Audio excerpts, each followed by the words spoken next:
Olá, sou Mauro Bonato, sou gastroenterologista, sou endoscopista e venho até vocês trazer algumas informações das doenças que podem ser orgânicas ou funcionais do aparelho digestório. Nós temos o esôfago, que é o primeiro órgão que liga a boca ao estômago. Alguns sintomas podem estar relacionados a doenças funcionais ou orgânicas. É bom você saber que algumas doenças funcionais podem causar incômodo importante e não ter um substrato orgânico, quer dizer, lesões, úlceras, estreitamentos, mas nós devemos saber, né? O médico pode auxiliar, mas algumas coisas para você não ficar tão preocupado, já pode ficar menos assim ansioso quando você tem lá algum espasmo, né? Uma dor passageira. Algumas dores precordiais, que são essas dores do tórax, podem também ser funcionais por algum estresse, por alguma ansiedade, e você pode confundir tanto como doença cardíaca como doença do próprio esôfago. Então são ditas doenças funcionais, né? E essas podem ser analisadas pelo médico, devem, na verdade, né, ser analisadas pelo médico para diferenciar de doença orgânica e funcional. Mas saiba que nem todos os sintomas são orgânicos, podem ser funcionais. Nos dias de hoje nós temos muitas pressões, muitos estresses, muitos problemas que nos afligem, né?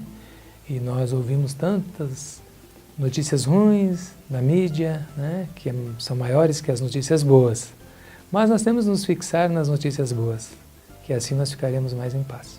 Como nós falamos, as doenças funcionais não têm tanta importância em termos de lesões, né, ou de tratamentos muitas vezes. Apesar de que alguns pacientes, se não resolverem seus problemas de ansiedade, problemas emocionais, acabam não melhorando desses sintomas também. E quais as maiores preocupações que nós devemos ter, então, em relação ao órgão que nós estamos falando hoje, que é o esôfago? Então, primeiramente, a idade da pessoa, né? Uma pessoa jovem não deve pensar em um câncer, por exemplo, mas ela pode ter doenças que são importantes. Doenças como monilíase, que é um fungo no esôfago, que tem que ser tratado. Aquelas doenças relacionadas após uma virose, uma dor muito forte no esôfago, que pode estar relacionada a ulcerações causadas por citomegalovírus, problemas do refluxo em pessoas que estão com os hábitos alimentares exageradamente fora do normal, o peso, abuso, então vai ter sintomas de refluxo. Então nós temos que observar isto, né? E nas pessoas de meia idade, por exemplo, já temos que pensar dos 40 anos para cima em pessoas que possam causar danos ao seu organismo quando ela fuma, quando ela usa o vício do álcool e etc., outras drogas, que podem lesar o esôfago, causando, então, sim, o câncer. E quando que a gente suspeita de um câncer de esôfago? A gente suspeita de um câncer de esôfago quando a pessoa tem, primeiro, emagrecimento, quando ela tem dificuldade para deglutição. Então, na dificuldade da deglutição, ela inicialmente começa com alimentos sólidos. Certa dificuldade quando ela come carne, alimentos mais firmes, alguma coisa não está passando tranquilamente pelo esôfago. Aí ela vai aumentando a sua dificuldade para alimentos pastosos e finalmente para líquidos. É claro, quando chegar no líquidos, a obstrução é bem maior já pelo crescimento do tumor dentro do esôfago. Então, a preocupação maior, então, dos 40 anos para cima, então vamos dizer assim, nessa faixa etária para cima, são os cânceres em pessoas de risco, como eu falei, dos hábitos errados, História familiar de câncer também é importante, a gente sempre analisar se tem câncer na família e pensar no assunto. Já os pacientes de maior idade, já acima de 60 anos, a gente, quando ele apresenta os sintomas de dificuldade de deglutição, além do câncer, nós também temos que nos preocupar com o divertículo de Zenker, que é uma bolsa que é formada no esôfago superior, em que a pessoa, ao deglutir, fica retido o alimento e ela tem dificuldade em esse alimento passe, todo esse trânsito até chegar ao estômago. E ela tem ali aquela retenção de líquido com sintomas de halitose, sinais, né, também de engasgo e muitas vezes problemas pulmonares, porque retém alimentos bem no esôfago superior próximo, logo onde nós deglutimos, ali se forma essa bolsa. E muitas vezes pode refluir até para o pulmão. Então, esta é uma dica para as pessoas de maior idade com dificuldade de deglutição.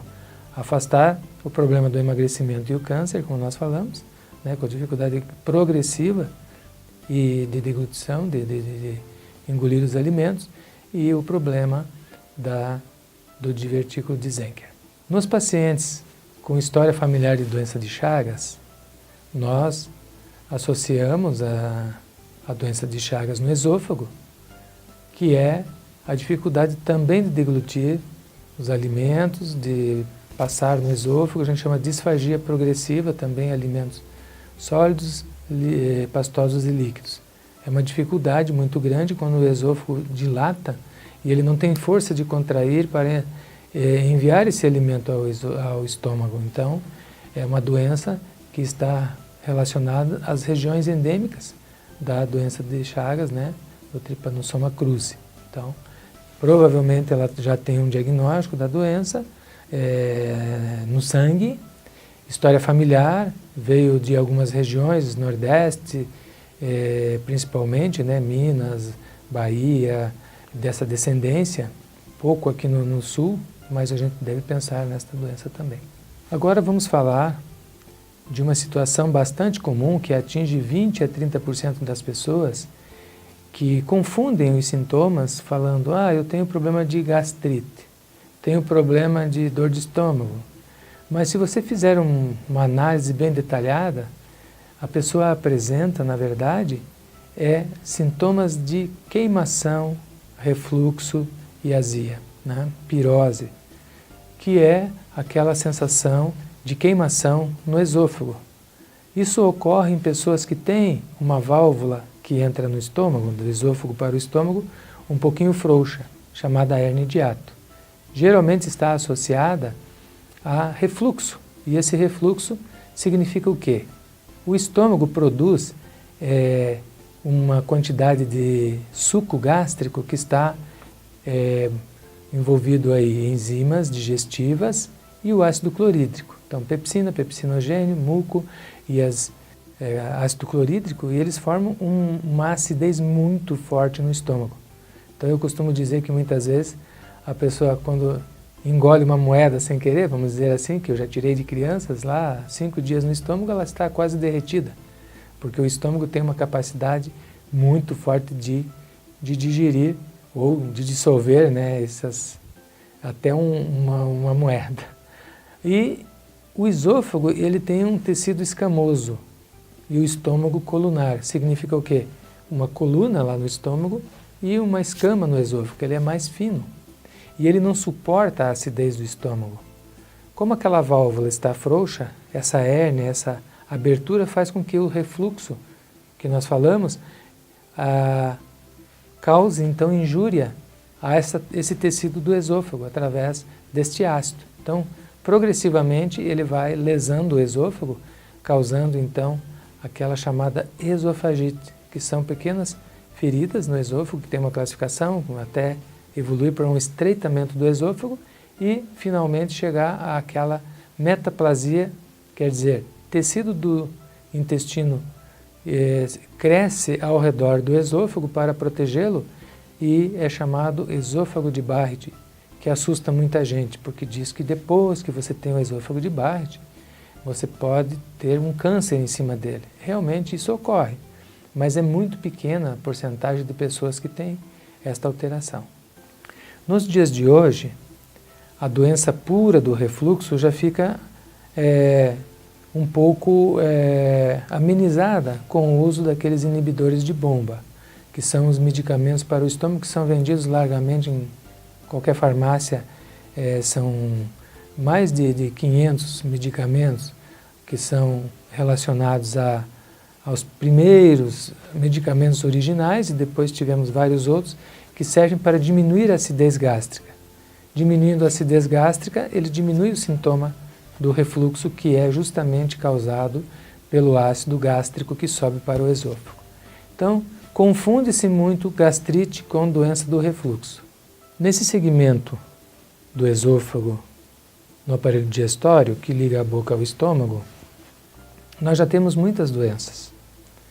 E ficaremos atentos a elas quando tivermos dor persistente, sangramentos, dificuldade para deglutir os alimentos, idade da pessoa, quanto mais acima de 40 anos, mais risco de ter essas doenças graves. Ficar atento aos sintomas funcionais, aos sintomas relacionados ao refluxo, que é a azia, queimação, emagrecimento. Então, prestar atenção se estiver emagrecendo. História de câncer na família, os parentes mais próximos, pai, mãe, tios, avós, prestar atenção nisso. E se houver sintomas que não melhoram facilmente, ou que estão persistindo, deve-se procurar um médico e fazer uma análise. O melhor exame para avaliar isto é uma endoscopia digestiva alta, em que vai se verificar toda a mucosa do esôfago, podendo detectar pequenas lesões a grandes lesões. Pessoal, as dicas que nós demos hoje são dicas para ajudá-lo a prevenir as doenças, ficar atento, porque hoje nós podemos viver mais, desde que façamos corretamente, tanto nos cuidados dos nossos hábitos como nas prevenções. Até mais, boa semana!